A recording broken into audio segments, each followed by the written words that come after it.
Price of freedom is death. We're coming to get our check. Was shot in the neck, and I waited for a little bit to see the response, waited to see exactly what was going to happen. It is official as of right now. Charlie Kirk has been pronounced deceased. The neck shot to Charlie Kirk has been fatal. Charlie Kirk is officially dead. Okay. Which a lot of people suspected was going to happen. Normally, when people get shot, they'll say the person's in critical condition. When they didn't want to announce that the person was in critical condition, I knew Charlie Kirk was dead, because critical condition means you're alive. You're still alive at the time. If they say his condition is unknown, that means they don't want to officially announce he's dead until they contact the family, which is what they were doing. It looked like, to be honest, if you saw the video, it looked like he died instantly. If he didn't die instantly, he died literally within a matter of seconds. He probably didn't survive 1 minute after being shot. But to be honest, it looked as if he died instantly. All right. And the person who shot him, let's say allegedly, because we're still finding out details of the situation, the person who allegedly shot Charlie was an older white man. An older white man that information still hasn't come out. We don't know his name. We don't know his political affiliation. We don't know some of these things. An older white man had shot him. Now, I'm starting to see the media go around condemning the violence, which is appropriate. It's appropriate for both sides of the political spectrum to condemn this violence. Nobody should be out there, being shot in broad daylight in the neck and all of that. It's a terrible environment, right? One thing I will say that I don't see, that I have not noticed, is that nobody besides us, nobody is framing the situation, I feel, the way it needs to be framed. People are framing the situation like this is political violence, and everyone is condemning political violence. I'm going to get to some of the speakers in just a second. Let me monologue for a little bit. Hopefully you guys are sharing the screen. All right.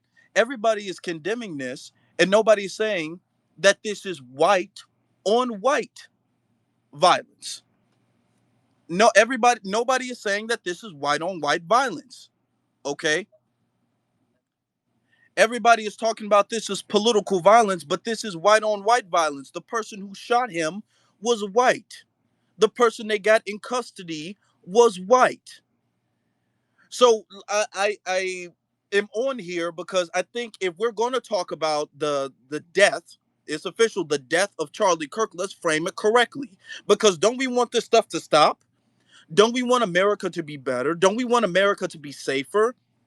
Don't we want this senseless violence from this culture that just goes on unpunished to end? Recently, a few weeks ago, if it wasn't even a month ago, there was another mass shooting of a white person in a church or a Catholic school, I think it was, and they were all like, they were trans. Why, when it comes to white on white violence, they try to dismiss that by categorizing it as something other than, oh, well, the person is trans, so that doesn't count. Oh, well, the person is a liberal, so that doesn't count. Oh, well, the person was old, so that doesn't count. No, no, no, no, no.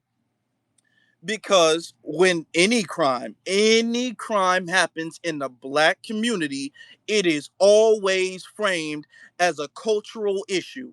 It is always framed as an issue of the lack of fathers in the community, the lack of responsibility in the community, the lack of hard work in the community, the victim mentality of the community. It's always framed that way. Okay? It is not framed as a political incident. Now, technically, gang violence, you can make the argument that that is a political incident. They're arguing over politics, gang politics, but it's not framed that way. It's framed that, well, if you look at the hip hop community and the way it promotes violence and the gangs and the drinking, and it's, let's blame King Von and Little Dirk and all of this gang trap music, and they don't pull their pants up, and the dad is having The sex with all of these women with weave, it's all that. Now, when it comes to white on white violence, they don't ever frame it as this is something indicative of the white community. Let's look back at history, okay? White men, if this is political, this is indicative of their culture. White men have always lashed out when they haven't gotten their way, politically speaking. Okay, and they've always framed it as something patriotic. You can look back no further than January 6th. That was a complete outrage. Okay, and that should be condemned by all of America. But they framed the January 6th invasion as if it was something patriotic, as if it was something pro-America. They framed it like that. They frame every single white outrage, white backlash as if it's some type of heroic and patriotic crusade. Whether that's the damn Boston Tea Party or whether that's the damn January 6th invasion, whether that's any war they ever decide to engage in, it's all courageous and it's all brave and it's all American like. So, okay, well, all I'm saying is Charlie Kirk getting shot in the neck and being killed, that is a problem. And in order to solve the problem, we have to properly address the problem. So let's properly address the white on white crime. Let's not do that because about a couple weeks ago, there was a Ukrainian girl who was stabbed allegedly by the black man, and they wanted to condemn the entire black community over a stabbing on a train. Now we all have to be held responsible. We all have to do the walk of shame. We all have to talk about how our culture is responsible for this Ukrainian refugee being stabbed on a train. And it's something that we need. It's always pathologized, and it's always a deeper conversation about the culture. Okay, so if that's the case, this situation with Charlie Kirk takes way bigger precedent. Okay, so now we're gonna get to our community. I don't think that we're above redress, and then I don't think we're above reproach. Of course not. But let's get things in order. Charlie Kirk, that was a way more gruesome crime. He was shot in broad daylight in front of hundreds of people. I think that that takes precedent, don't you? I think that that takes precedent, and I think that that what needs to be prioritized in the lexicon of politics and the lexicon of violence.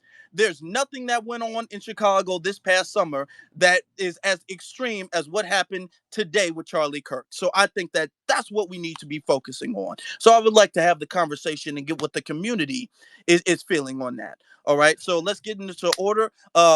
Sage, you with us, brother?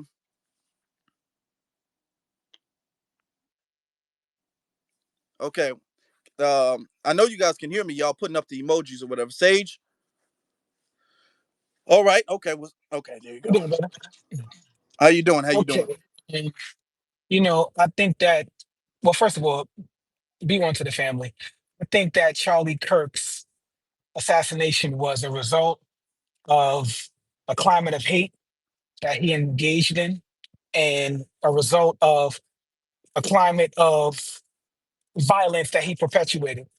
And me being an old farm boy that I am, I think this is a classic case of chicken coming home to roost. Mm-hmm. I would like to start my statement off with that.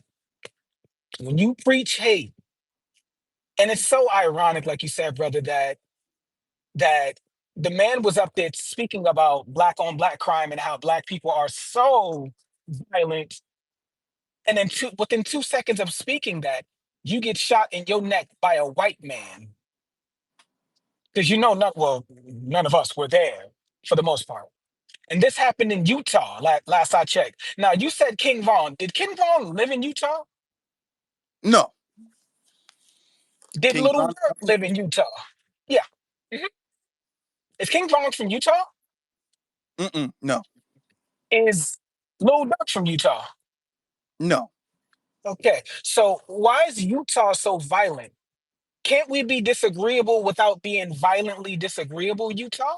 So I think that President Trump should send the National Guard to Utah amongst those people, and he should get them in order because maybe we need a little law and order with that community. You mentioned their culture too, correct? I Yes. believe that their culture, I believe that their culture needs to be looked at and studied. Maybe it's the music that Charlie Kirk was listening to. Maybe it's the people that influenced him. Now, again, I'm not here to dance on people's graves, but at the same time, when you preach hate, when you preach something as violent as Charlie Kirk used to speak, since he is no longer with us, as he used to speak, again, I repeat, this is a classic case of chickens coming home to roost. And with that, I'm going to land. All right. All right. Hey, chicken's coming home to roost. You can't cry about it. Um, Great Black Shark, my brother, you got it. Can you hear me okay, black man? Yes, sir. Appreciate it, brother. And salute to the entire room. I'll be very brief. I won't take up much of your audience's time. But I'm going to say this. Charlie Kirk's death is indicative of the entire problem with white America, like you and Brother Sage were saying. If you go back and look at the Civil War, after that was all resolved, instead of them locking up the Confederates for life or executing them for treason to the nation, they let them reintegrate back in society, which is why I'm going to say this. White supremacy, that system is a cancer to itself. They spend all their time making up fake stats, demonizing black people when they are the greatest threat to their own people, which they're constantly in close proximity to. All the white mass shooters that target them, that's been the main problem. So, like Brother Sage was saying, they should have sent the National Guard into their communities to deal with their own threat. But see, they have to always deflect and put the blame on black people, even when it makes no logical sense. I'm going to say this. I'm not going to celebrate him, but I'm damn sure not going to mourn him. I have no sympathy for any white supremacist that spends all of his life demonizing my people because he meets his fate at the hands of his own people. It does not humanize him in my eyes. I don't care that he was a family man. I'm looking at what you said towards my people and the things that you backed up and upheld, just like Hulk Hogan. So for me, I don't have any remorse or sympathy for anybody like that, including our own treacherous traitors. I'm seeing a lot of these Sambos and coons, they crying and whining. I'm like this, man. For those of us that are former military, the minute that I saw that shot, I was like, oh, yeah, he done. Oh, that's a kill shot there from 100 yards away. Nah, nobody survives that. It would be a miracle if he lived from that. So hopefully, white America, you get your ducks in order. Maybe you need to get your pastors and preachers to come out and actually address the real savages in this country and arguably around the world with your global white supremacy system, because it's never been black folks. You are your own problem and you're actually your own worst enemy. With that said, I'll land. Mm-hmm.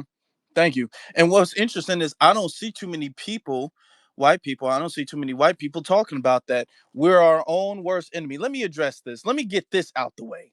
Let me get this out the way.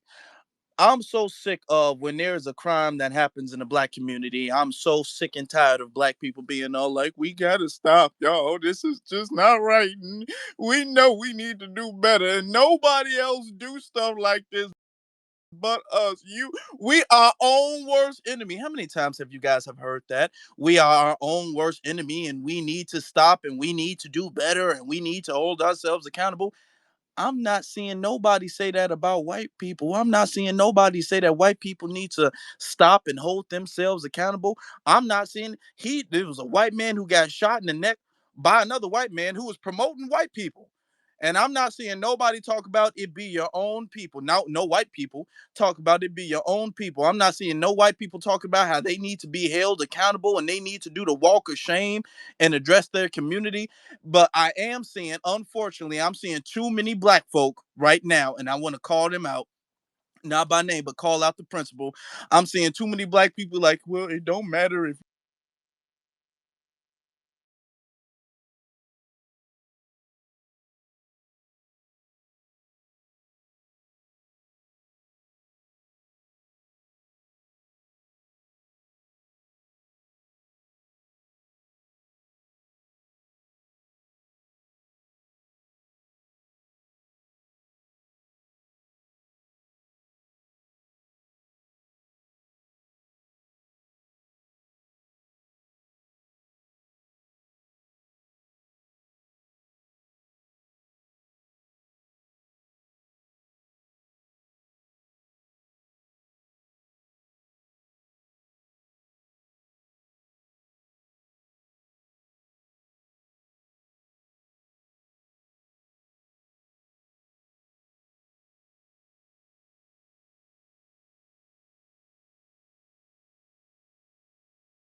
It just he had a kid and he was a family man. As my brother GBS just said, a lot of people have George Floyd had a family. George Floyd had children.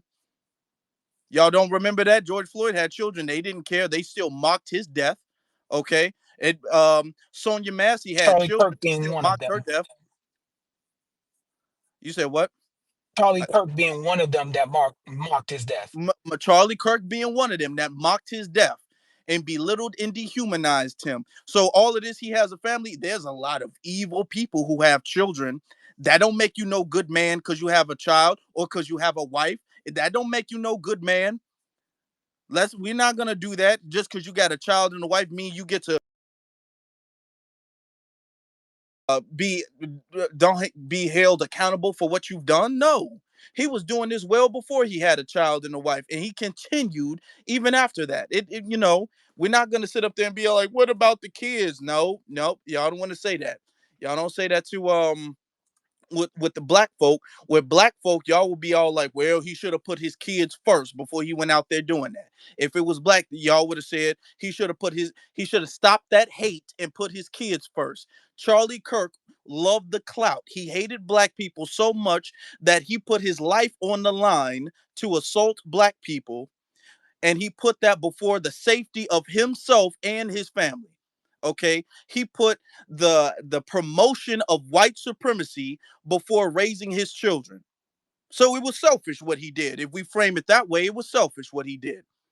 All right, let's get to my brother Black Vanguard. Hey, what's up? Yeah, so what happened was that it was a whole bunch of, I put a tweet on there, man. You had these white folks get at me in the comment section saying you wrong. And I said, this is especially white on white violence. There ain't no foundation for black Americans, and especially in Utah. Where the hell are Foundation Black America going to Utah? So he got shot in the neck in the jugular vein in the Adam's apple area. Yeah, like a brother said, if you're in the military, that's actually a kill zone right over there. You ain't come back from that. And then he got pronounced dead. Well, I'm not celebrating his death, or I'm not mourning from either, because she said a whole bunch of anti-black things towards Foundation Black America. She was against reparations, speaking about, oh, he was with Myra Gaines, Mm-hmm. and Myra Gaines should be put on those behind this situation too. Because yeah, just like it happened to Charlie Kirk in the all white state, in the all white form, and it was a white man that did that. Notice that you don't see these white folks saying that that's addressed by the white violence though. And also it's very ironic how he was talking about gang violence in the black community. And it was one incident talk about it was one white person talking about the mass shootings happened, and then he was talking about what about gang violence, and that's where he got popped in the neck and jugular vein, Adam's apple area, and that's where that situation prior. But you can't no longer, because this is a thing called cause and effect, universal law or karma. You can no longer do our people harm, expect the nature to get you, expecting the ancestors to get you, though. There should be a wake up call to all these anti black white supremacists like Myra Gaines that I don't condone no violence, though, but it should be a wake up call to Myra Gaines is that if you keep on, the same fate might happen to you if you keep on saying anti foundation black America rhetoric, though. I'm not calling no violence, though. But that might end up happening to you, Myron Gaines, or something like that. These people that's anti-foundation Black American that spell these anti-Black talking points, and also same thing about the incident that happened out there in Carolina about that that mentally ill Black person attacked that Ukrainian woman. You had the white folks, you had these Sambos and these tethers all of social media look at the Black community. Like when these white folks commit mass shootings, they don't say look at the white community. They're saying that they try to lone wolf them, saying this person is the individual. We had a mental illness. We doing the same thing to that person out there in South Carolina. But Mm-hmm. yeah, but I'm glad. But you'll notice that they ain't saying nothing about this. And also, if this was a black person that done this, man, the media would have spent it. Man, they would have passed laws overnight, immediately within 24 hours. They would have passed laws to trying to combat against that. Now as a white person, they don't have no reason to spend it because it Mm-hmm. happened in the all white state. in the all white form, it's a white man that did that. But that's all Yeah. I gotta say on that. Now, I got things I now gotta. I'm getting reports now that they're trying to make it seem they're trying to say that the white man that we've seen on the video, or at least we've seen him being detained on the video, isn't the man who did it. So now, That's clearly the white man though. That's yeah, clearly they're him. saying that that's not the man who shot him. So I can already see the cover up coming, because we're framing this as what the white on white crime that it is. To be honest, I didn't see any black people out there. If and here's how we know the killer was white, because if he was black, he would have stood out like a sore thumb.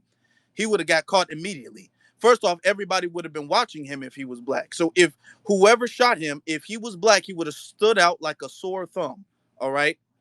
So let's be honest. It was a white man who did it. Let's not play that game. And you right, Afro Lee. It's just like us. It's just like us. If he go, it just yeah, hell yeah. If it was a black person joining, it would be on him nonstop. They would watch every movie he would make. Say for example, if he have a black event like for reparations, anything that's benefit our lineage. If we have a majority black city like Philadelphia or like in Chicago or like in certain parts of Los Angeles, majority black, if a white man or a terror pull up and we don't know who this person is, we gonna keep an eye on this person because we don't know who this person is. So that was a white man that did that. Mm-hmm. Yep. Come on. Let's tell the truth about it. All right. Let's get to Goku the goat. What's up, good brother? How y'all doing today? I'm doing good, brother. I'm better than some Uh, others. I want to ask my foundational Black American family this: do you think that we should meme and mock this man's death the way that the whites do us, the way that the FBI agents was mocking King Von and FBG Duck and all these people? Are we? Because right now it seems like what good brother Tariq be talking about. This last past year, I've noticed that the tethers are getting whooped on, the whites is getting whooped on, and we just sitting back and just not getting involved in none of this stuff. So my question to you guys, I know the answer to it because we're good people, but do you think that we have every right to mock this man's death? And that I'll land. Well, I will answer with this. Charlie Kirk himself has set a precedent of speaking on people who've died. He set a precedent for years when he spoke on George Floyd, how he spoke on Breonna Taylor, how he spoke on Sonia Massey, how he spoke on many other black people who've been slain by the police, who've been slain by other white supremacists. Charlie Kirk has set his own precedent of how he speaks on the deceased. So, in honor of Charlie Kirk, I think we should keep the same energy. I'm not trying to mock the dead, but if this is what Charlie Kirk would do if he was alive, I think that we should remember it that way and we should keep the same energy. Okay. Charlie Kirk, this is what he did. He would be out there pathologizing and racializing this. So I'm saying that if Charlie Kirk is no longer here, so let's keep that energy. What I would say is that if Charlie Kirk, let's say if it was a black male that got assassinated today, and he was assassinated by another black male, and he was a black male that spoke out on behalf of reparations and anti-black hate, that comes from white supremacy. What would Charlie Kirk do if he was alive on his next broadcast or whatever the fuck he does? What would Charlie Kirk do? That's how I would answer that question. Mm, yep. Let's be honest. Let's be honest with it. We don't got to be all safe about it. We don't got to do that. Let me get to let me see. Resurrect Men's. You got it. Hey, what's going on, Afro Elite? I'm a long time listener, man. Listen to your content for quite some time. My sentiment has been expressed by your earlier speakers. What I want to say is with that white guy, I think he was a distraction, almost how they did Malcolm X. I think the real person got away when he was coming up talking about I'll do it again. I think it was a distraction. I honestly think this was like a government thing. That's my sentiments. And I do think that we are good natured people, but we probably won't do what these devils do all the time when they mock our unfortunate demise, when they come up and do something to us like George Floyd or Michael Brown. I'm here in St. Louis, so that event that happened with Michael Brown or Freddie Gray or whatever. But what I want to say is, I think this is something bigger. Like Nino Brown said, this is bigger than what it seems. I think it might be a distraction for something more major that might be coming. I think these people might be trying to reverse sooner than later the Second Amendment. And with that, I'll land my plane. I would just want to see what you think about that. You think? So, do you think the conservatives are going to be trying to reverse the Second Amendment? This is what you're saying. I What I'm saying is I think that possibly because the conservatives and the progressives, they just two wings on the same bird. And the last time I checked, wings got to work in conjunction to keep the bird in flight. So I think that there is an effort maybe to try to take these guns away because you see that the National Guards are coming into urban areas. There's been rumored that the Guard is going to be coming here to St. Louis and to Kansas City, and I'm hearing to maybe 18 other urban areas. It ain't about just these immigrants. Because I live in an area where there's a plenty of these immigrants and they going to work, going to Walmart, spending big money, driving around in brand new Silverado, pickup trucks. Hmm. So I don't think they trying to get all these people out of here. I think these people are going to be here, but I do think they may be trying to crack down on something big is on the horizon. I can't put my thumb on it, but it just don't seem right. Uh, I think in this time it's appropriate for everybody to be suspicious. I mean, they might have caught the guy. I'm not saying that the guy that they have in custody is the guy who did it. We don't know. I'm saying allegedly. But we know for a fact that the guy who did it, let's be honest, if he was black, it would be no mistaking him. It's not like a black guy shot him, put the gun away, and then ran off. In that crowd full of white, it was a sea full of white people. He would have just his presence alone would have stood out. Then can you imagine how difficult it would have been for you to, in a crowd full of people, to up a gun and then to aim and shoot him with such pinpoint accuracy? Okay, and that's like you it could not be the real shooter. It Hey, might have got sniped. I mean, with the amount of accuracy it could have been that. hey, Afro Elite. So, what this situation is, this person had to be military trained because he already knew what he was doing. Because he named for jugular vein, Adam's apple area, though. When you aim for the jugular vein, Adam's apple in the neck, that's actually a kill zone, Hmm. infinite kill right there. So that person knew what he was doing. Also, you right, he was stood at the Storm Throne, especially going to where a whole bunch of white folks at. You the only black person there. Hell yeah, they've been watching us like a hawk. If we would go over there now, this is actually a distracting though too, because you already know that Trump actually arrested over 700 members of the Sinaloa cartel this weekend. So this is actually a distracting because they doing covert operation in the U.S. where they going after the cartels in Chicago. They did a big bust where they arrested a cartel leader in Chicago a few days ago. Are you aware of that? Yeah, I know. Yeah, they've done that. They've done that. Um, it could be a distraction. Let's put the possibility out there. It could be a distraction. You know what I'm saying? That's pretty severe. You know what I'm saying? It's not like it would be one thing if he was shot and survived, but I mean he was shot and dead instantly. That's a pretty serious sacrifice for them to make. It could it have been a hit? I don't know. Was Charlie Kirk beefing with somebody? Is this gang violence that we don't know about? Who knows? We're just asking questions at this point. Let's get our sister Melanie Icy Winter. You got it, sister. Hello, Afroly. Hey, everybody in the room. It's so nice to finally speak to you.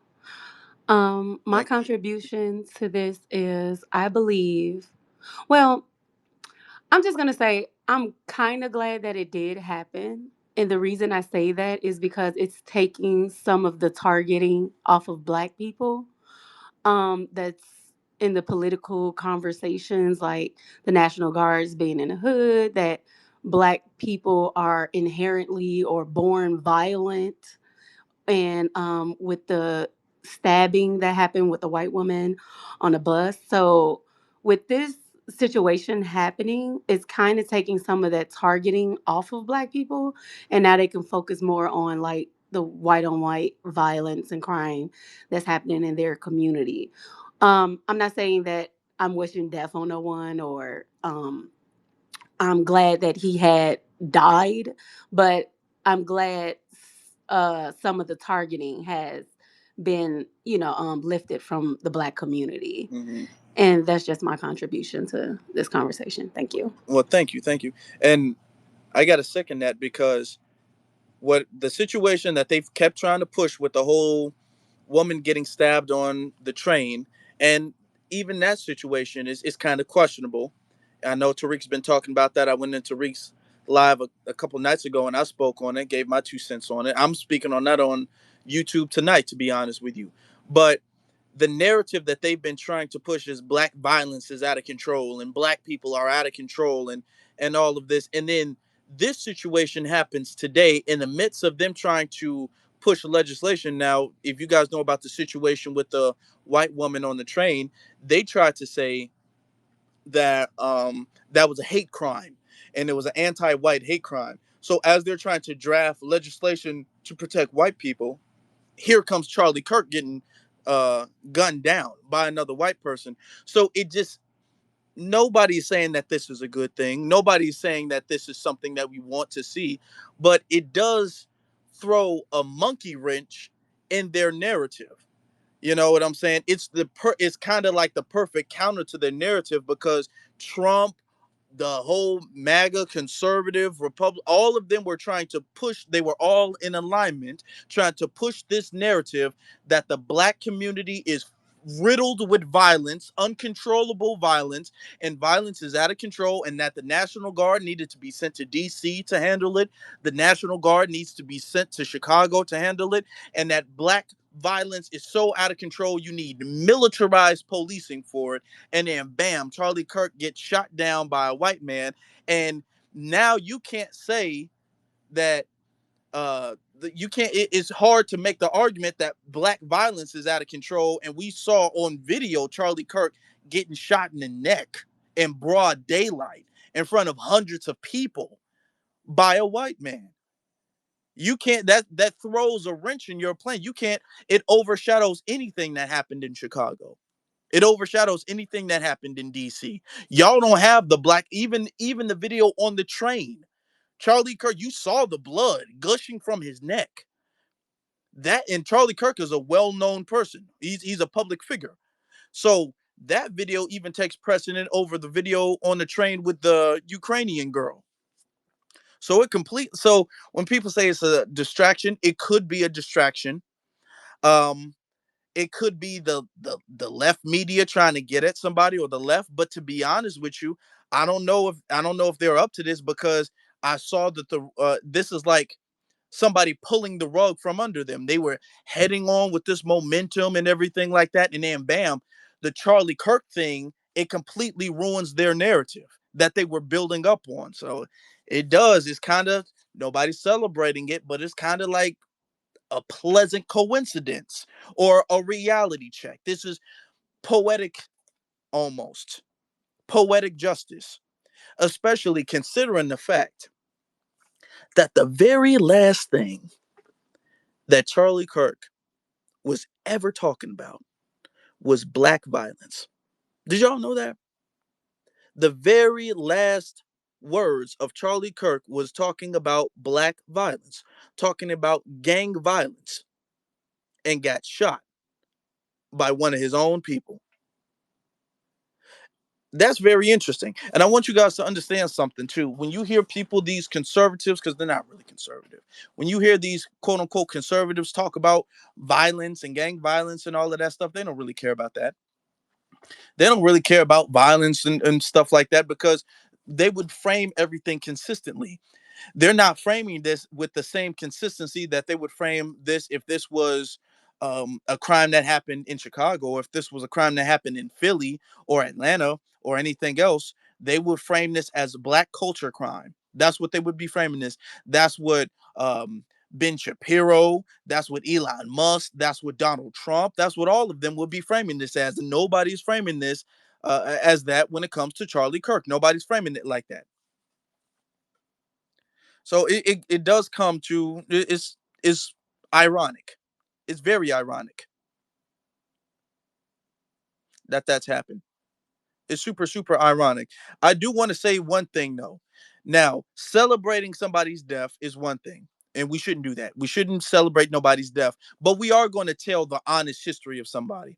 I don't like when somebody passes away, we have to act as if that person was a saint. Let's not do that. Let's not do that. We're not going to sit up there and act like the person, Gray Black Shark said it. We're not going to sit up there and humanize the person just because the person died. People die every day. Charlie Kirk eventually was going to meet his end like all of us are. Nobody here is immortal. Everybody has their time. Okay. So just because one day you're alive, the next day you're not, does not mean everything you've done through your life was great and perfect and fine. No, okay, when the black person does it, when it's remember, let's come on now, remember Charlie Kirk's stance on Daniel Penny. Let's bring it all the way. Let's bring it all the way. Charlie Kirk's stance on Daniel Penny, bringing up Daniel Penny's arrest record and talking about essentially Daniel Penny had it coming. Daniel Penny deserved it. When it comes to You black mean Jordan Neely, brother? Jordan Neely. Jordan Neely. When it comes to black crime, they always say that, well, the person had it coming. I mean, it's karma. It's always karma when when it's a black person. It's always, well, the sins of your past has finally caught up with you. Okay, that's what it is when it's a black person. So what we're not going to do is we're not going to sit up here and say, well, he had a family and he had children who loved him and a wife who loved him and he had all of that. No, we're not. And I'm not saying that it's good. I'm not saying you should go around shooting anybody who you disagree with. I'm not saying that at all. I think that you should only defend yourself in situations where you would need a gun. But I'm going to be honest with you. They're always trying to make it seem like a black person had it coming, and they look at the black person's background. They will search and see if a black person missed a day at work. They will search and make sure a black person passed every single it doesn't matter what. They will find something to dirty up a black person. They will find something to sully the name of a black person, a black victim, mind you. They will find a way to make the black victim the bad guy in the situation, to dirty the name up of a bad guy in the situation. That's what they would do in the situation. Let's be honest. That's what they would do. Okay, there's no humanizing black victims. They don't do that in the black community. It's always, well, they're all really bad. They all really had it coming. Remember what they were saying with George Floyd. Remember what they were saying with Ahmaud Arbery. Remember what they were saying with Breonna Taylor. Remember what they were saying with Trayvon Martin. What they were saying with Sonia Massey, Eric Gardner, Mike Brown. I can go on and on and on and on. All of them, according to Charlie Kirk and his ilk, had it coming. The quote unquote the sins of their past caught up with them. So in this situation, the sins of his past caught up with him. Doesn't mean it should have happened this way. Nobody says it should have happened this way. I don't think anybody wanted it to happen this way. I didn't. Of course not. But I'm not going to sit up there and act like, well, it's not the time to rejoice and let's send prayers to the family. I don't recall Charlie Kirk ever sending prayers to a black family member. Sage, am I wrong? Has Charlie Kirk ever sent any prayers to black people? Has Charlie No, Kirk ever sent any prayers to any black victim when there was no. when there was mass shootings, when there was white hate crimes, and in New York City, what was it, Boston, and that grocery store in Boston, and 10 black people got shot to death by a white supremacist? Did Charlie Kirk send prayers to their family members? Did Charlie Kirk send prayers to the family members of the church massacre with Dylan Roof? Did Charlie Kirk send prayers to the massacre of the one in Florida? Um, uh, Palmetto, Ryan Palmetto, the with the grocery store, the Dollar General in Florida. Did Charlie Kirk say anything about that? Did he send prayers there? So I'm seeing a whole bunch of people with their hearts on their sleeve, like, well, I mean, this is just not the way. No, I'm saying if we're gonna keep the same energy, let's do it all the way. Okay, if we're gonna be patriotic and unapologetic, then let's do it all the way. Let's not do it halfway. Let's not do that. I don't recall, unless I'm wrong, I don't recall Charlie Kirk sending prayers to anything. If he didn't mock it, he condoned it. If he didn't mock it, he rationalized it. That's what he did. So, oh, hey, let's be, come on now. Come on, let's not do that. Let's not do that. I'm even seeing the white liberals saying stuff about it, right? And the white liberals, I'm seeing them kind of do a little victory dance because they don't like Charlie Kirk. Because Charlie Kirk, he doesn't only speak on black people. He kind of takes a little bit of time to speak on like what liberalism, the border, LGBT, all of the stuff that the white liberals like to parade and champion. So I'm seeing a bunch of white liberals going around being all like, yeah, yeah, yeah, yeah. But I'm not seeing even the white liberals. I want you guys to understand this. Even the white liberals are not framing this as white on white crime. I want y'all to understand that white people are very on code, whether they're liberal or conservative, Democrat, Republican. They're very, very on code. None of them, none, 0% are framing this as white on white crime. None of them are framing this as white culture. None of them are framing as that. Even the ones who don't like Charlie Kirk, even the ones that you see are making posts and mocking him and rejoicing, they're not framing this as they're not framing this as white crime. They're not framing it as that. Okay. Sorry, I just got a text. Okay. So I don't want anybody to think that they see it the way or framing it the way it needs to be framed. They're not, and they won't. Because the white liberals know just as well as the white conservatives know, do not ever, ever, ever condemn whiteness. Don't do that under any circumstance. Under no circumstance is whiteness to be condemned. You can condemn quote unquote conservatism. You can condemn quote unquote liberalism. You can condemn Marxism. You can condemn capitalism. You can condemn the 1%, the rich or the working class. You can condemn segments of the white community, okay? But you cannot condemn whiteness as a race. Do not ever do that. And you do not ever see the liberals do that, nor do you see the Republicans do that. They never frame whiteness as the issue, okay? Now the Republicans will unapologetically frame blackness as the issue and as the reason. The liberals won't always or as openly frame blackness as the reason or the issue, but they won't go push hard against it. They won't counter it by framing whiteness as the problem and the issue. Just keep that in mind. Even the white liberals who are saying stuff about it are still more on code than you think. Sage, you wanted to say something? The past 24 to 48 hours, Charlie Kirk, I believe, was out here speaking such venomous statements about what happened in North Carolina on the train. Fire was basically coming out of this man's eyes on what he wanted to happen. And just like you too, Andrew Tate, I've been seeing what you've been saying too. But basically, this dude was speaking venomous towards what should happen to that black man. I don't know that man's lineage, but whatever the case is, he was speaking about what should happen to him.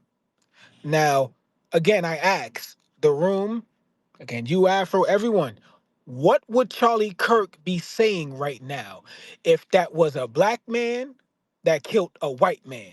Excuse me, if that was a black man that killed another black man, what would Charlie Kirk say? And that's exactly what I would say about his death. Mm-hmm. Where was the father? Where was the father? What's wrong with the music? What's wrong with the gun violence in the community? What's wrong with all of this stuff? Okay, Have we let, checked that too, Afro? Have we checked if that guy that shot Charlie Kirk, have we checked if he had a father in the home? And did we we check don't his know. father's record, his father's jail record? Did we check that too?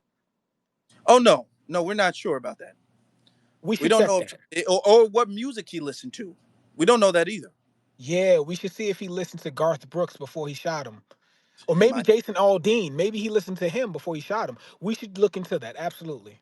Mhm. Yeah, that's true.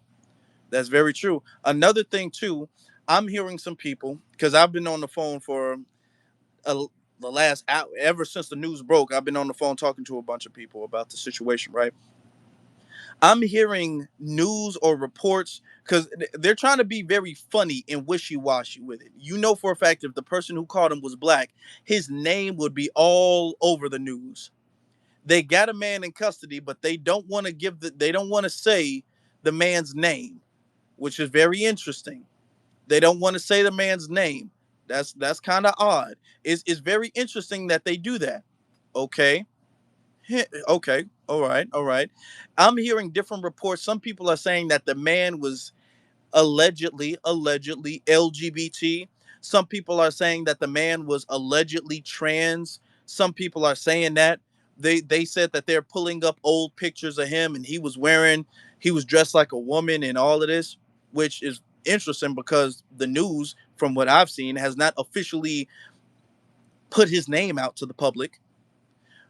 But here's the thing that we as a community need to not allow. Need to not allow.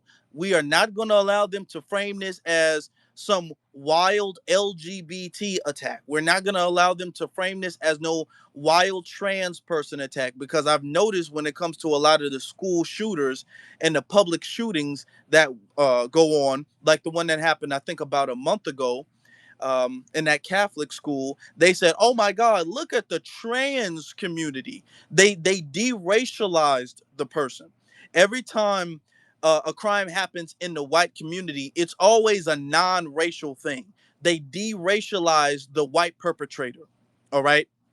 And we got to keep framing it like that. We can't allow them to deracialize this incident because they never deracialize the incidents when it comes to black people. Anything a black person does, whether it's political, whether it's about money, whether it's about anything and everything, it's always a racial undertone and a racial element to it, especially if the black person did something to a white person.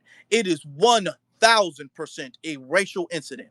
Okay, remember what they were saying with Carmelo Anthony, the student, not the basketball player. They were saying that was 100% about race. And it was about the fact that Carmelo Anthony, he grew up in a culture. Remember Carmelo Anthony? Carmelo Anthony, the 17-year-old track star who has a whole bunch of sponsorships from different colleges and A+ student, and he had to defend himself, and it became, well, Carmelo, oh my God, he tried to emulate a thug. Carmelo wanted to be a thug so bad. What's wrong with the community and the culture and the violence? And they made a fake GoFundMe page or whatever the case is, and they're buying Jordans and houses and mansions with the GoFundMe. They racialized the situation with Carmelo Anthony. Everything a black person does, they always find a way to racialize it. And when a white person does any crime to anybody, it's always a non-racial incident. If a white person does a crime to a black person, it's a non-racial incident. They said Daniel Penny had nothing to do with race.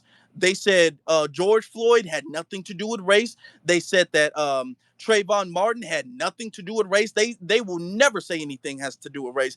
They said Kyle Rittenhouse had nothing to do with race, even though he went out there targeting black people. He shot white people, but he targeted black people. They said none of these people had anything at all to do with race. All right. So no, we're not going to allow them to deracialize this situation. Sage, you want to say something? We don't yet know what motivated the person who shot and killed Charlie Kirk, but this kind of despicable violence has no place in our democracy. Michelle and I will be praying for Charlie's family tonight, especially his wife, Erica, and their two young children. Barack Obama. Okay. Oh, Barack. Okay, Barack. You seeing? You seeing how they framing the situation? You seeing it? You seeing it? We don't know. We don't have to know. And I get it. You want to make sure you condemn the people because you don't want it to be looked bad on your party for not condemning such outrageous violence. Even though I'm gonna be very honest with you, if they were black, you know what I'm saying, if the person was black or whatever, it would be, oh yeah, we do need to put stricter crimes in the community. There's a gun problem in the community. Okay, Now, I've never heard of Obama addressing white supremacy being the root of violence, because let's go into the culture. Because if we're going to say it's the culture, we want to fix the problem. I want to fix the problem. If we say it's the culture, we have to acknowledge white supremacist culture. We have to acknowledge that this is a culture that has bred an environment over the course of centuries that white people, in particular white males, should be allowed to get their way all of the time, which is why you see so many temper tantrums and outbursts and lashes and lashing outs and stuff like that when white people don't get their way. All right, most, Google this, y'all, most road rage incidents happen because of white people, because of white men. Most road rage incidents that end up in death is because of white men. White men experience the at the highest rate and the most extreme road rage incidents. Okay, where they're jumping out the car and attacking somebody, and they're running people off the road. Most of that are white men. White men have a very short temperament when it comes to not getting their way because the society has coddled them. You can look at white women with that. How many videos of Karens not getting their way? Okay, not getting to cut in line, not getting to walk past somebody without saying excuse me. How many incidents of them dropping to the floor and screaming and hollering and kicking and screaming? They're used to that, especially when it comes to a black person. They're so used to getting their way. So this is the environment that the American system has bred, and they've grown up in this environment where they feel like they're on some type of godly pedestal where nobody should be able to say anything about them or to them, and they should get their way all of the time. And the thing is that that's not the way the life works. See, when you racialize a society, because that's what the white supremacists have done, they've racialized a society and they put themselves on this pedestal of almost close to that of a god. They put themselves on that pedestal. So when they tell themselves that they're beyond human beings or everyone else is below them, and when they tell themselves that everyone else is below them, subhuman in comparison to them, making them a superior form of life in comparison and breeding this environment, when they don't get their way, there's an incredible backlash to that. Okay. And this is something that we're seeing within the culture. Let's look at the mass shootings in this country. And I'm not talking about the little gang violence. I'm talking about I'm picking up an assault rifle and I'm going to a public space, whether that's a mall, whether that's a school, whether that's a store, and I'm trying to kill as many people as I can. I'm literally trying to, if I get taken out, fine, but I want to kill as many people as I possibly can. And then you go back to their school, you go back to their record and their history, and you'll find out that they got bullied when they were a kid and they got picked on, and the girl they had a crush on didn't like her and didn't like him back, and all of this stuff. And bam, it snapped. They lashed out, they crashed out about it because they're so used to being told that the world belongs to them. They're so used to being told that everybody else should be subservient to them and everybody else is beneath them. And they are some better form of life, some better form of human. They're so used to that that when they don't get their way, they'll say, okay, well, if I can't have it all my way, nobody can have anything. They're willing to do that. They're willing to go there, which is why you see these mass shooters. They get picked on at school. Black people get picked on at school all the time. I've not seen no Tyrone, no Jamal, no Taekwon, no Sean, no nothing like that bring no AK-47, M16, assault rifle, a Glock, a switch, a nothing to a school and just randomly indiscriminately targeting people. You don't see that because in black society, so this is something they can learn from our culture. In black society, we are taught that we're not always going to get our way. Life isn't always about us getting what we want. And we have to learn to deal with the fact that we can't get what we want all the time. And we're going to have to learn to deal with enduring and adapting past us having a hard time and life dealing us and giving us a bad hand. When you create an environment that coddles them and that protects them, whether that's politically or even socially. Even when they commit a crime, you watering down the crime in the media. You're watering down the crime when it comes to the sentencing. Even when it comes to if they get arrested. How many times have we had to protest for a suspected white supremacist to even be arrested? The fact that there needs to be a protest for them to even be arrested, there you have not seen a protest that white people had to do or to protest to the prosecutor to arrest a black person. You've not seen that. Black people get arrested instantly. Do you understand? So this is the environment, and this is the environment, truth be told, that Charlie Kirk promoted. This is the environment. This is the America, the version of America that Charlie Kirk wanted. This is the version of America that Charlie Kirk promoted, he endorsed, he defended. This is his America. Charlie Kirk, have you guys watched the movie or I guess read the book at this time of Frankenstein? And you know this mad scientist, he created this Frankenstein monster with a whole bunch of different pieces of body and all of that stuff, and he brought it to life as this monster, and then the monster wound up killing him. Charlie Kirk, the American culture, white culture, the violence, the horrific degeneracy, the degeneracy in white culture is kind of Charlie Kirk's Frankenstein. If you think about it, it's Charlie Kirk's baby. If you really think about it, it's the thing that Charlie Kirk created, or at least he defended, he protected, he wanted to stay alive.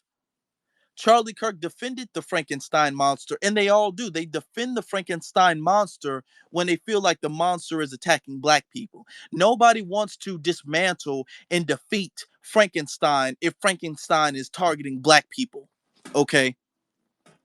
And that's what they don't understand, that white supremacy is a virus. It's a corrosive virus that will spread and destroy everything. White supremacy destroys them, but they're okay with it as long as they see it destroying black people. They're so blind by their hatred, their deep rooted hatred of annihilating black people, of keeping black people down, that they will create a monster that will eventually destroy themselves. This is something that we can all learn from, that Charlie Kirk was a victim of his own creation. And this isn't to celebrate Charlie Kirk's death. This isn't to make light of it. I'm not dancing on his grave, but I'm trying to say that this is a learning lesson. This is a lesson that we can all take note from and learn from. And this is something that the media is not going to say. There's been reports Charlie Kirk was talking about we might need some gun violence in order to keep the Second Amendment. Charlie Kirk wanted to keep the Second Amendment when it comes to white people because they don't believe in keeping the Second Amendment when it comes to black people. Okay. They don't believe in that. When it comes to white people, anytime a white person does a crime, they be all like, well, you can't blame the gun. Let's not do that. We got to keep our guns. They want to keep it in the white community. They don't want to keep that in the black community. Okay. Charlie Kirk defended that. Now, who shot him is very interesting. I also want to say something too. The situation with the woman on the train, they were saying that the person who did it, he had a long rap sheet. He was arrested 14 times. And that the judge should be held. She was a black judge. A black judge let the guy out because it was a bunch of kind of like misdemeanors. Because you can get arrested for anything. You can get arrested for public indecency if you walking in the street and you drunk and all of that stuff. You can get arrested for pretty much anything. Um, minor trespassing, loitering, all of that stuff, right? So he had 14 arrests, and they were saying that the black judge needs to be held accountable for letting this man go. Okay, all right. Well, if that's the case, is the white man who sold the white man the gun that killed Charlie Kirk, should he be held responsible? Are the white people who sell other white people the guns to do this violence, should they be held responsible? Because that's one of the last things I've heard Charlie Kirk say was that we need collective responsibility in the black community. Charlie Kirk was talking about, hey, you can't just blame the person who allegedly stabbed the girl. We got to blame the judge who let him out. Okay. So if Charlie Kirk believed in collective responsibility, then I think that we should believe in collective responsibility too. Now, don't you? I think we should believe in the collective responsibility of getting the person who sold the gun that shot and killed Charlie Kirk. I think that's what we should be doing. But you don't see nobody taking it that far because in the system of white supremacy, there's no collective responsibility. There's no collective guilt. There's no collective shame or accountability. There's none of that. Okay. The only time you hear that conversation, the only time you hear that argument is when we're in the picture. We're in the mix. We're the ones being spoken of. And with Charlie Kirk not trying to have collective responsibility and accountability of his own community, it led to this situation. It led to this incident. And as I keep saying, Charlie Kirk is a victim of the monster that Charlie Kirk created. He is. And we need to frame it that way because I'm pretty sure we all want this situation to end. I'm pretty sure we all want situations like this to cease, to stop, don't we? I do. I do. We should all want this to end. So if that's the case, we need to frame this correctly. Let's all frame this stuff correctly. Let's not frame this stuff like, this is political violence. Let's frame this like the lack of accountability in the white community are dumb. Is dumb. It needs to be over with, finished. Okay? The chickens are coming home to roost, y'all. The chickens are coming home to roost. It's very interesting. I'm kind of waiting to see whether the media is going to report. They're going to say for right now, they're trying to play it safe. I'm letting you guys know. I'm giving you guys the playbook now. They're going to play it safe by saying that this is political violence. If they can find a way to spin it, they're going to de-racialize this person. If they find a way to say that this person, they're going to try to find some type of foreign ethnicity of the shooter. I'm guaranteeing you that.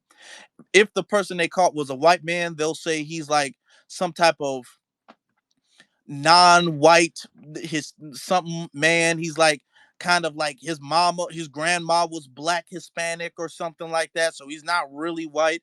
Or they're gonna try to classify him as some other white, some LGBT, some super white extremist liberal or whatever. They're not gonna call this the white on white violence that it is. Not gonna do that. All right. Hell, it's tough. It's tough. Also, I don't want to hear anybody saying that this is a mental health issue. It's not a mental health issue. Let's not frame it as a mental health issue because they don't frame white supremacy as a mental health issue. Even though white supremacy is it's a disease. It's a brain disease. It's the deepest, most severe, most corrupt, dangerous brain disease that man has ever seen, that man has ever witnessed. Okay, it's a virus that spreads and corrodes and kills and corrupts. All right. But they don't see it that way. They see it as patriotic. They see it as American. Okay. They see it as Western culture and civilization. So I don't want to hear them trying to sum this up to some type of mental health. Oh, I don't want to hear the person was schizophrenic. I don't want to hear that because the the killer allegedly of the Ukrainian girl on the train, he had mental health issues, and they're not trying to hear that at all. They don't want to hear that at all. That the stabber had mental health issues. They don't want to hear that at all. Okay? So I'm not trying to hear that the person who shot Charlie Kirk had a history of mental health problems. They were saying the same thing about the person who shot Donald Trump. That the person had a history of mental health issues. Notice with the shooting of Donald Trump, they didn't racialize that either. If you guys remember, they didn't say this was white on white crime. They didn't say this was white on white violence or anything about white culture. They didn't say that then. They tried to say that the person was allegedly working for they were actually very quiet about it, to be honest. You ain't really heard about Trump shooter or him allegedly being shot since then, did you? I mean, it's kind of questionable, little odd, little suspicious. Like, does anybody, now that we bringing it up, does anybody know any more information? That's what everybody was talking about. The FBI hasn't confirmed if he's connected with any organization, any group, anything. Was this the deep swamp trying to take him out? Was this left? Like, what was this about? Was this an inside job? Nobody knows. And they don't want to do that because this exposes an element of evil in white culture. Okay. Well, if it was staged, if it was not staged, if it was staged, it still exposes an element of evil because it exposes an element of corruption and deception. It exposes Trump being deceptive in order to get sympathy. All right. If it wasn't staged, it exposes a level of evil and corruption and white American politics. All right. So either way, it exposes a level of either evil in white society. Just like this exposes a level of evil in white society. All right. But they don't want to frame it that way because they still see this evil and this virus as the Frankenstein that's going to eliminate foundational black Americans. And they feel like as long as it condemns and eliminates foundational black Americans first and foremost, I'm okay with that. I'd rather, even if I got to drown with them, I'd rather them drown first. I would poke holes. And this is how sick they are and demented they are. They would rather be on the ship with us and poke holes in the ship if they figure that we're going to drown before they do, knowing that doing that would seal their fate. What Charlie Kirk did sealed his fate. Okay, it sealed his fate. Now hold on, y'all. What's very interesting is there's breaking news. I'm just getting reports of breaking news today. Believe it or not, there was another school shooting today. I'm kind of looking into the story right now.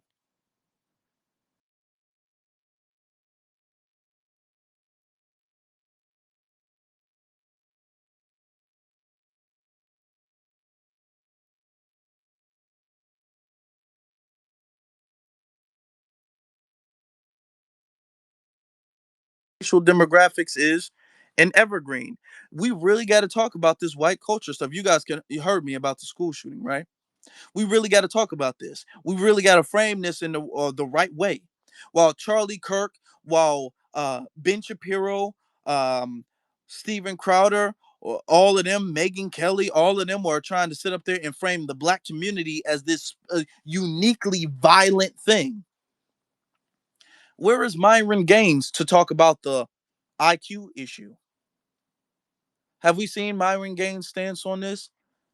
Is Myron Gaines going to say that this is an IQ problem in the black community, in the white community, and that their low IQs are the reason for their violent culture and their violent outburst? Is this is this a scientific issue? Is this an issue because they're so deficient when it comes to melanin? Is it could it be that their brains just don't have the IQ capacity to settle things in a civilized and humane, decent political fashion? Is it that? Notice how the way this is being framed, y'all. And this is what makes what we do so important because framing this in the right way will change the way society looks at this in the past. When years from now, the way the community has handled the situation is going to be what's remembered. Just the same way with JFK, when JFK was shot, we remember kind of everybody's responses, but the biggest response that we remember to this day about the president being shot and killed in front of people in broad daylight was Malcolm X's response.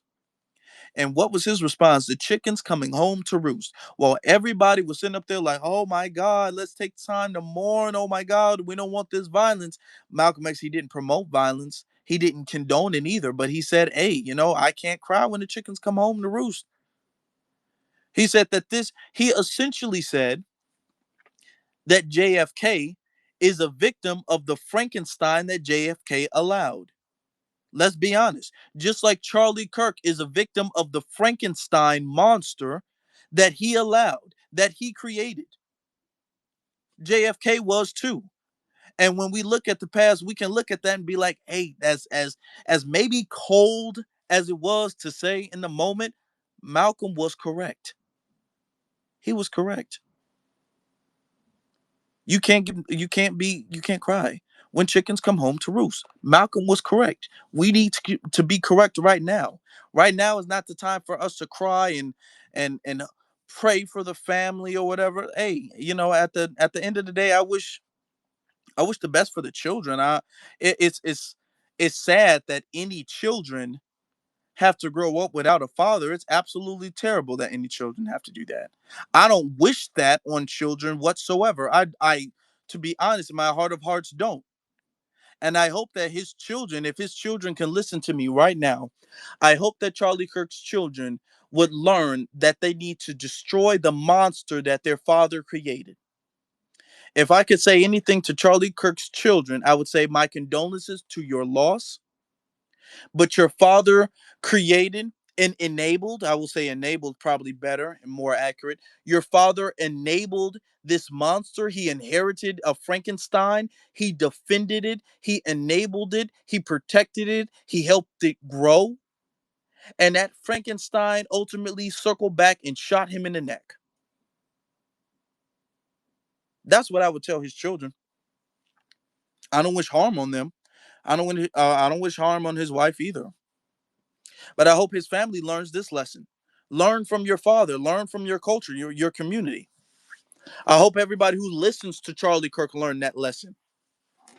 That the white supremacy and the culture of it, the culture of white people going out and seeking violence and colonizing and terrorizing and murdering and raping and all of these things that they've done, all of these things that's been enabled, protected, and defended in white culture, all of these things is the monster that they've created. When they were talking about Trump is going to change history with the Smithsonian, he's going to try to whitewash slavery. And they don't want to talk about slavery or the horrible things in American politics. Charlie Kirk was one of the main people out there talking about history is woke in the schools and all of that stuff. You don't want to talk about the history because you want to defend it. You want to protect it. You want to enable it. That's what you don't want to talk about it. Okay, I guess. That's okay. Oh, that's fine. But I'm truth be told, that let's truth be told. This I hate to say this is what you get, but let's be honest, this is what it get. This is what it get. If somebody doesn't stop eating sweets, even though they have diabetes, and they wind up passing away or losing a leg from diabetes, people will say, hey, I hate it happened to you, but this is what you get. If you're defending and creating a virus and you wind up getting sick, infected, and dying by the virus that you created and enabled and tried to spread, then that's what you get. If you created a bomb to kill people and you got blown up, is that not what you get? If you tried to push people in the water, you slipped, fell, and drowned, is that not what you get? If you promote hate and hate returns to you, is that not what you get? Are these things not what Charlie Kirk gets? I'm asking a question. I'm not condoning his death. I'm asking a question. Is this not what he gets? Family, this is still breaking news, y'all. This is still breaking news. I'm just waiting to see if Trump is going to send the National Guard to Chicago. I'm going to see if Charlie. I said Chicago. I'm going to see if he's going to send them to Utah. Let's be honest. And I haven't been on Twitter Spaces in such a long time. I don't think I've had a Twitter Space or have been on the Twitter Space besides Tariq's Twitter Space in a very, very long time. I have not been on the Twitter Space in a long time, but I miss the Twitter family. I miss y'all tapping in. We've been doing our thing on TikTok. Shout out to BX. I see BX in the room. Shout out to BX.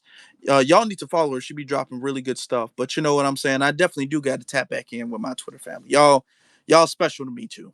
I don't want y'all to feel ignored. I was on Twitter before TikTok.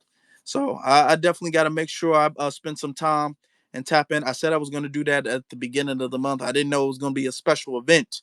When I did it, I said I was going to do that. I'm gonna be on for the next couple minutes. If anybody has any final words to say, then that's fine. You know, Anybody have any closing statements to say, and that's fine because I got to get ready for my YouTube channel tonight. I got to get ready to discuss that tonight. And with the breaking news, there's definitely some adjustments I got to make, some clips I got to find and put in there. There's definitely some things I got to do. All right. Well, I just want to say this was a really great space. This was my first space tuning in with you. Shout outs to that. Very informative. I wish the breaking news would come out to see if he had passed away or what was the shooter's connections. But I guess we probably won't get the information Well, until later. I'm hearing reports that he is dead. Okay. The I'm seeing articles saying that it is official that Charlie Kirk um is dead. APN News has just reported that Charlie Kirk is dead. He's officially dead. Yeah, that's terrible. But yeah, I wanted to piggyback on a couple things that you said. I didn't want to interrupt your build. About the violence that's pretty much thriving in the white community, and it's orchestrated in their community. Even when the child or the children are young, they teach them to like not have respect for their parents. Like they could curse them out at will without any punishment or repercussions. And this is like a thing in their community. They don't believe in like disciplining their children when they are bullying other children in school. It's not really looked down upon within the white community. So the bullying is rampant in a lot of white communities, schools that a lot of people don't speak on, which I think need to be touched on, because if they're going to talk about the black on black violence, we definitely need to bring light to all of the white on white violence and how it's actually orchestrated, because of that kill shot that that man did to Charlie Kirk. That was definitely some type of trained professional to do a kill shot like that in his neck. So it's definitely coming from some type of military person or someone from the top. So this white on white violence and this white on white crime, it definitely needs to stop. And it's very orchestrated, and a lot of people are silent about it in the white community. They never speak up about it, so that means they're complicit in it. So if you would like to touch more on that on your show, I would love to hear more about that. Yeah. But like I said before, this was a really good space and I'm glad to contribute. Well, thank you, and I appreciate your contribution. That is something that, of course, we're gonna. I don't want to rush to say anything. We're not Alex Jones. I'm not gonna say any of this stuff is fake and any of this stuff is a conspiracy. Off rip, I'm just gonna ask the questions. I'm gonna ask important questions. That's what we should be doing, because let's be very honest. The shot, you only get one shot. There was only one shot. It's not like it was a few shots that went off and one of them hit his neck. He shot once and hit him in the perfect spot. Okay. Now, keep in mind, there's a crowd, there's hundreds of people watching you. So it's not like you could have been holding your gun and aiming and waiting for the right opportunity. Another thing, Charlie Kirk, he just moved in that spot. Charlie Kirk had reached, if you watch the video again, Charlie Kirk had just moved. He leaned forward, he moved for the microphone. The second he grabbed the microphone and sat back in the chair, he got shot in the neck. So he was moving around. So whoever shot him knew how to hit a moving target. He wasn't right up on him, hit him right in the neck in a perfect spot, one shot and was done. That's very interesting. I'm just gonna say that's very interesting. Like it looks like, and a couple of people saying it looks like the dude was sniped. It looks like he got hit by a sniper. It looks like somebody with a rifle from a long range. It looked like a long range assault rifle got him in the neck. Damn near. That's what it kind of looks like. So a lot of people saying like, could this be some type of hit that they got going on? We know political opponents do that to each other.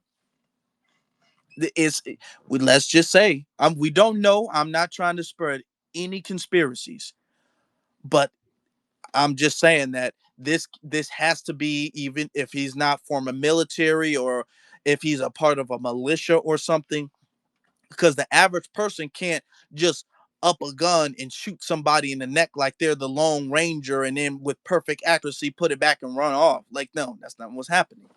That's not what happened. So we have to ask these questions, not to spread conspiracies, but we frame these as questions. What exactly is going on? Is this connected to the Trump shooting? Do we know that? Because we, at this time, we still don't know any information really about the Trump shooting, do we? We don't know if that was staged, if that was real. They're saying it was real. I mean, you caught the guy, but was this a part of a deeper organization? Does the rabbit hole get deeper than this? Was this a part of some type of white supremacist organization? I spoke on YouTube a while ago that there was a woman who was arrested in California. California is the Democratic city, California. And the woman was arrested for running a white supremacist, a national white supremacist organization that's plotted with terrorist groups, that's plotted with different terrorist organizations. We gotta bring that back up. Is this some type of deep white supremacist thing? I mean, they were attacking the power grid. We don't. I mean, what was going on? We don't know. We don't know. Was this a hit? Did Charlie? Let's. Did Charlie Kirk? Was he beefing with somebody? We know in these like little alt right MAGA circles, they kind of have beef and fuse, and they fall out, and some people owe people money, and we already know that Ben Shapiro and uh and Steven Crowder fell out, and then him and fell out with Candy. So we know they fall out. I mean, and there's apparently what Turning Point USA, they got millions of dollars. I mean, when somebody would get at somebody for $1 million, somebody gets somebody for a $500,000. Does Charlie Kirk owe somebody some money? Is he beefing with somebody? Is Charlie Kirk in some gang? We have to ask all of these questions. This is not to spread any conspiracies. I will speak for myself, and I will say, as of right now, I'm just reporting on what the news is reporting on, and I'm also reporting on what the news is not reporting on. I'm not making any conclusions except for the fact that I can sum all of this up to white supremacy. Whether it was a conspiracy that did it, it was still a result of white supremacy because it's a result of the environment of white supremacy. You can look at all of these political assassinations that's been done at the hands of white supremacy, where you want to talk about JFK, hell, Abraham Lincoln, okay? Where you want to talk about white males not getting their way and lashing out politically with January 6th. You can talk about that. This is the environment that they've created, that they bred. This is their environment. So whether it was just a happenstance situation or whether the rabbit hole goes deeper, this is still the same Frankenstein. It's the Frankenstein that Charlie Kirk promoted. Charlie Kirk defended it, and Charlie Kirk died by it. All right. Lessons learned, y'all. Lessons learned. I think the family should really take this time to learn from their father's mistakes. But that's what I'll say for now. That's what I'll say for now. I'm still waiting to see. The news is still breaking. We're still getting more details about the situation. Yeah, but we'll find out. We'll find out. I'm pretty sure that there's some other camera footage. Okay. Okay. The spokesman at Utah. Somebody's saying stuff about the spokesman at Utah says the person taken into custody is not the actual shooter. Okay. So they're saying the person taking in there. The spokesman is saying the person taking into custody is not the actual shooter. Very interesting. Very interesting. Now I do want to see. I do want to warn black people of this as well. Black people, you guys are going to hear a whole lot of white liberals mock the deaf. I'm already seeing white liberals do the, oh well, he can. Don't do that. Do not do that. Do not do that. Do not do that. Do not do that. Okay? We are righteous people. Okay? We're righteous people. We're calling out the system of white supremacy and we're framing the situation correctly. There's a couple more people who want to speak. Hold on. Let me get to a couple more people. Only because I don't be on Twitter Spaces that much. So when I get a chance to, I want to hear as many people. But I do got to make sure I get my stuff ready for YouTube. So let's get to Supreme Court Justice Damien. Supreme Court Justice Damien, you requested to come up and speak.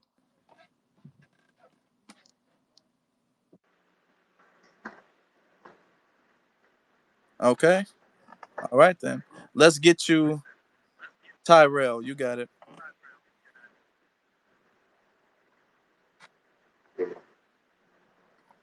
Going once. Come on, brother. Well, I guess that's the sign we should wrap things up. You all be safe. And I want you guys to understand something, that when situations like this occur, um, black people are just going to be a target, because anytime white society gets mad, they always lash out on black people. So we're going to, it's just going to be for whatever reason, well, not for whatever reason, we know the reason, but there's going to be an open season on black people. It's going to be, well, this is because of the woke, this is woke, and this is because of the woke environment that the blacks created. He was a DE, he promoted DEI, and it is going to be something that's connected to black people. It's going to be something like that, and it's going to be very dangerous out there, because now you're going to have them try to get their lick back. Is what a lot of these suspected white supremacists are going to feel like they need to get their lick back, because one of their heroes, one of their activists, one of their champions has fallen. So we got to keep our head on the swivel out here, y'all.